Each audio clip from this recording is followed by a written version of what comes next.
And we are pleased to be joined by Jason Cole, NFL writer for Outkick.com, Pro Football Hall of Fame selector and author. Jason just wrote a new book. We'll be getting to that in a moment. But Pro Football Hall of Fame elector, there aren't even 50 of you, are there? I think we're at 49. We're tipping the scales. We're almost at 50. But no, there's not a lot of us. It's not like baseball.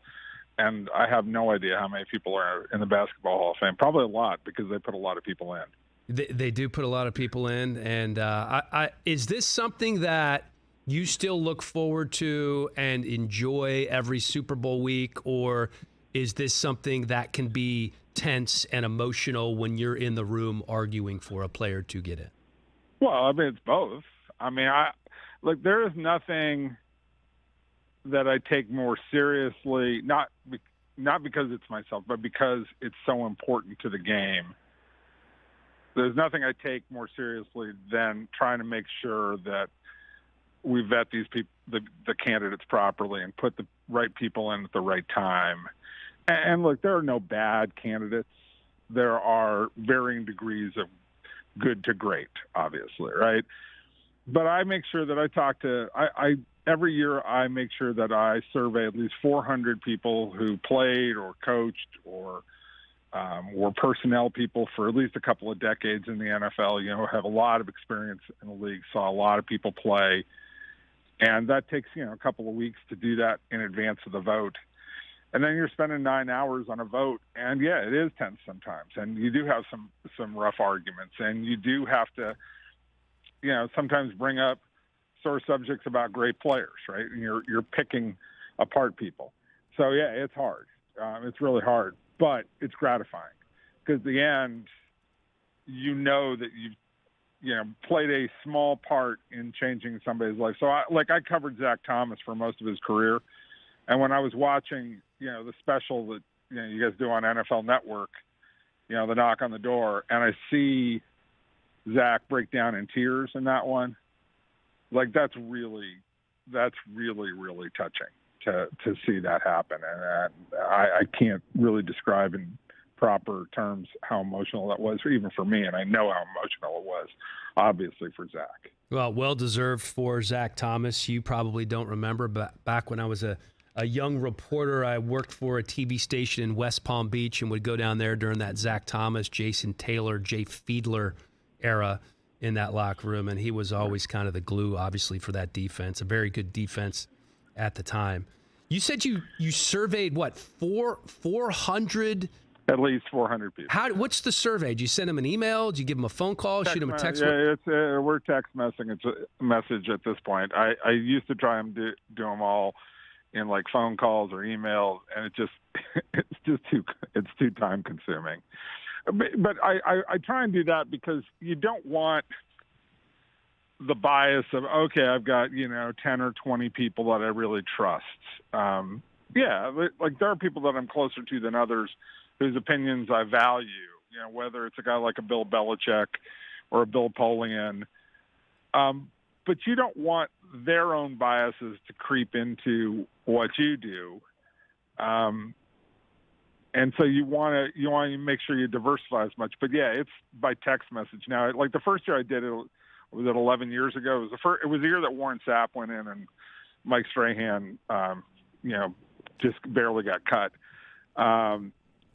And so that first year I did 65 or 66, I remember. And that was hard because I was doing them face to face, going to the Senior Bowl, walking around the Super Bowl week, run into people that I thought were qualified.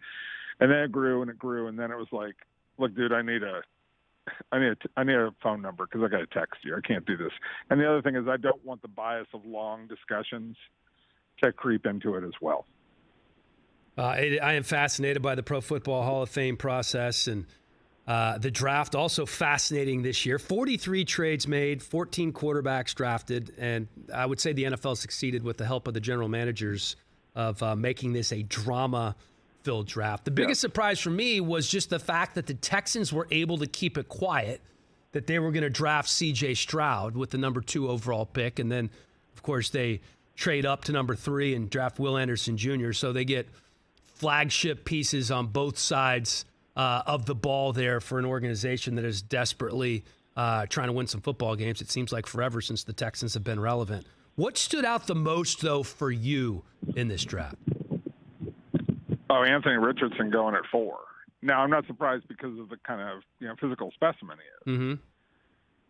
But I checked this, since 1990, of all the quarterbacks taken in the first round, there's only one quarterback who threw fewer passes at the college level than Anthony Richardson, and that's Trey Lance.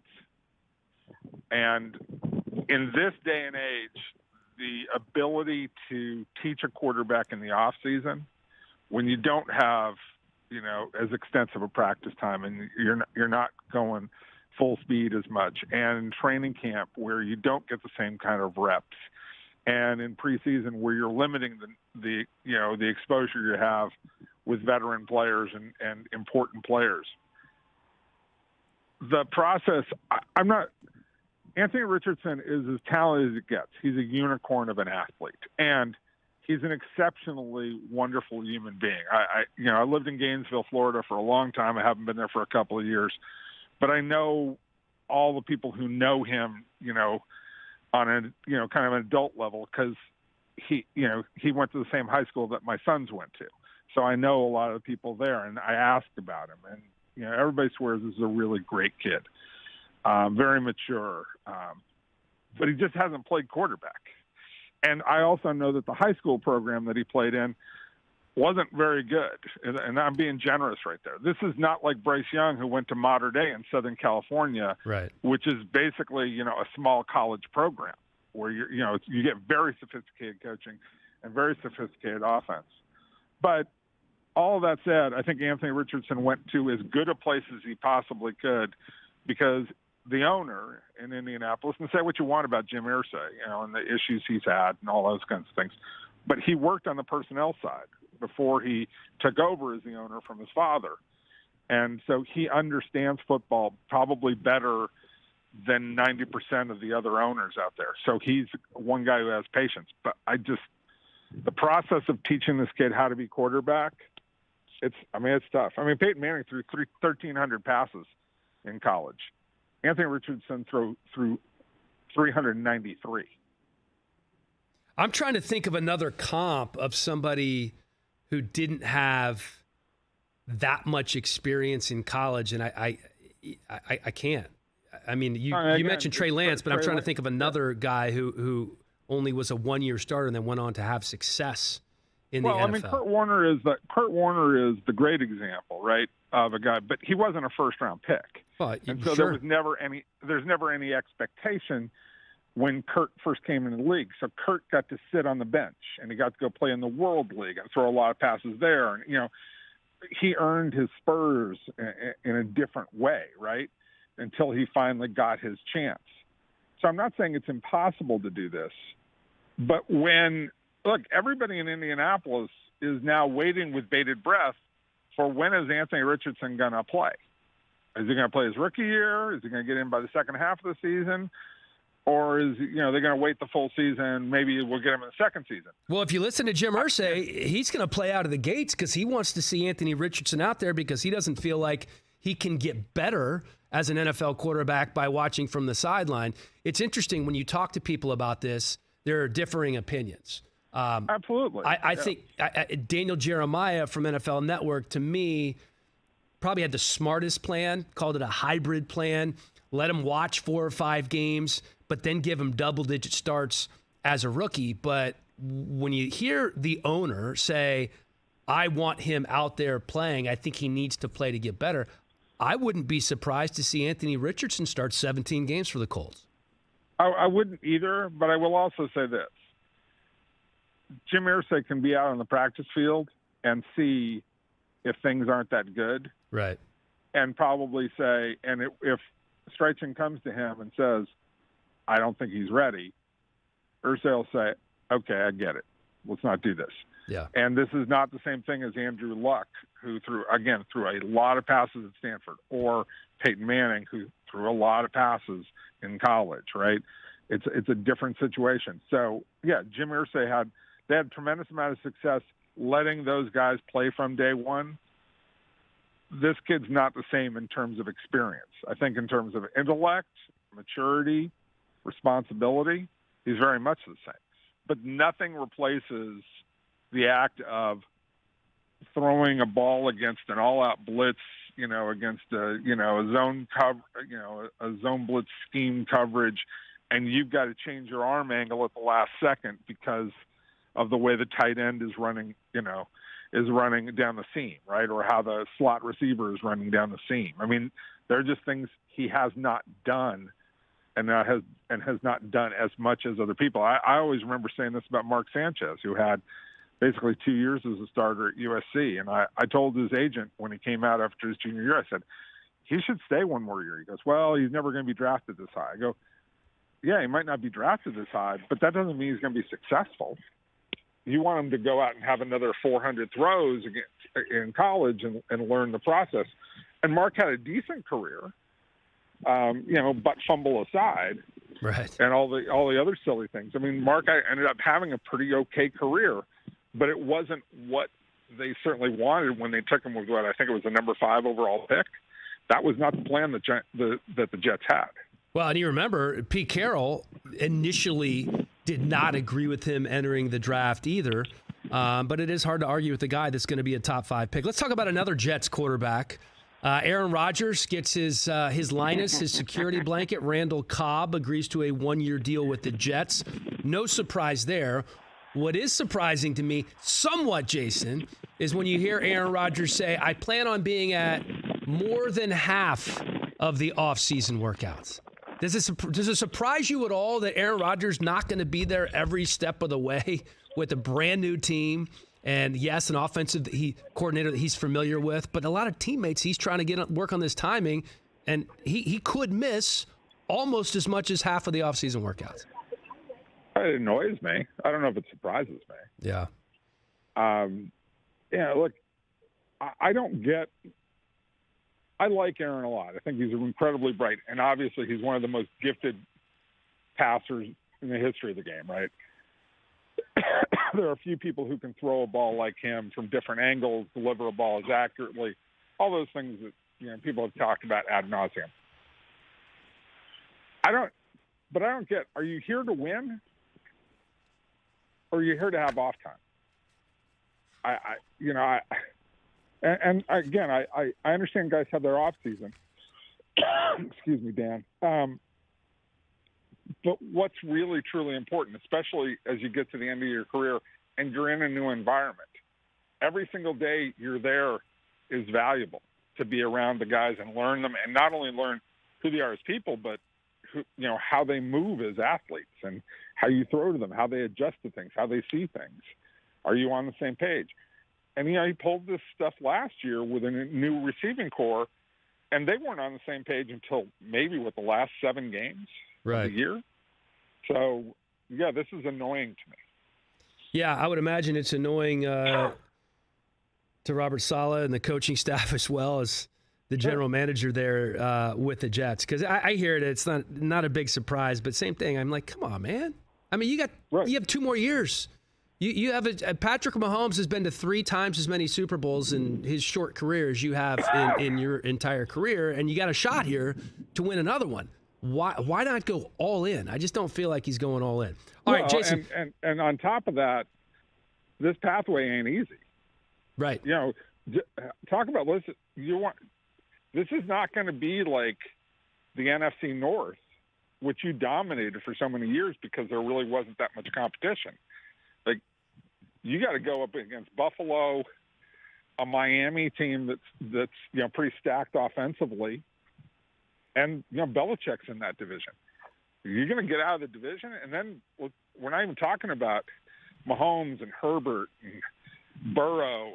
I mean, like, these little things that we talk about are so very important. And this is like Brett Favre at the end of his career. And I know Mike Sherman gave him sort of carte blanche to miss a lot of time in the offseason. But, Brett Favre at the end of his career would take the offseason off. And I know it drove Mike McCarthy crazy after he took over for Sherman. But he couldn't get, Favre back in the building. And ultimately, that cost them some critical games, especially that Giants playoff game that they lost, which, to bring it back home, Eli probably remembers pretty well, that vaulted them to that Super Bowl. So, I don't get what Aaron Rodgers is about right now. Is he about football and being as great as he can, or is he about the personality of being Aaron Rodgers? I don't quite get it. Yeah, well, I don't think we're going to know for sure until at least next January.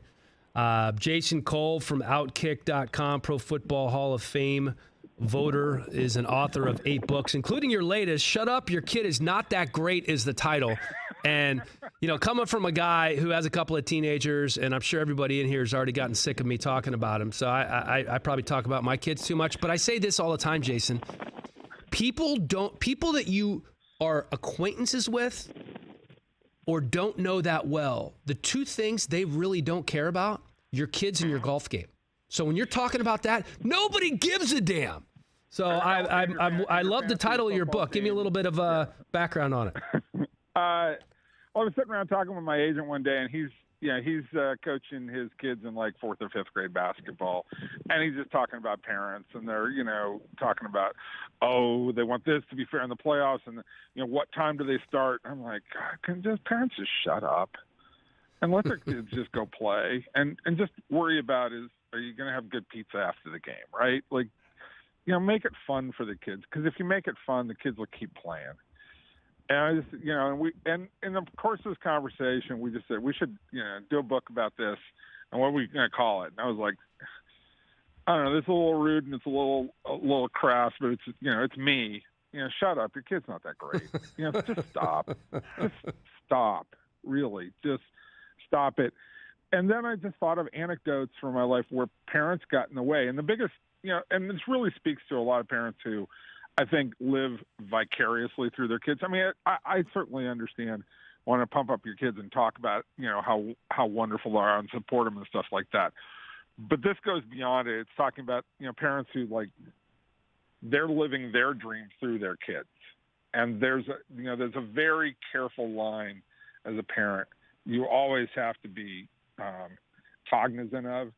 And so I talked to Tom Brady Sr. about it, and he talked about, when he was like the athletic director of Tom's parochial school team, and, the team wasn't very good. They only had 2 good players. And I was like, well, did you think about putting them in a new program? And he goes, no, I made sure all the kids who weren't very good played a lot, so they maybe got better by the end of the year, right? Like, that's the way to think about it, right? Make sure everybody gets a chance, have a good time. And we're talking 4th, 5th grade basketball, don't take this too seriously. Make it fun. And I remember Jack Elway, when I wrote the biography of John Elway, my favorite story about him is when John's coming out for the 83 draft and debating whether he's going to play baseball or football. And Jack tells, Sports Illustrated, and I'm going to sort of screw up this quote, but he basically said to the effect, I want to preserve in John the joy of playing ball, because that's where he's going to get his passion. It's not going to come in dollars and cents. So it wasn't a dollars and cents equation between baseball and football. It was, what do you love to do? And I think that's what parents should really focus in, is their kids love to do it. Don't worry about the money. Don't worry about the scholarships. Don't worry about whether they're on the right AAU team or all that kind of stuff. Don't interfere. Make sure they're having a good time, because if they're having a good time, they'll keep playing. Well said, Jason Cole. Words to live by. I will apply them to my 2 teenage children, my friend. Thanks for coming on. Enjoy them. I appreciate the time, and good luck with everything in the near future. All right. Thank you, Dan. Take care. Bye. Catch the Rich Eisen Show every single day on the Roku channel, 12 to 3 Eastern, for free.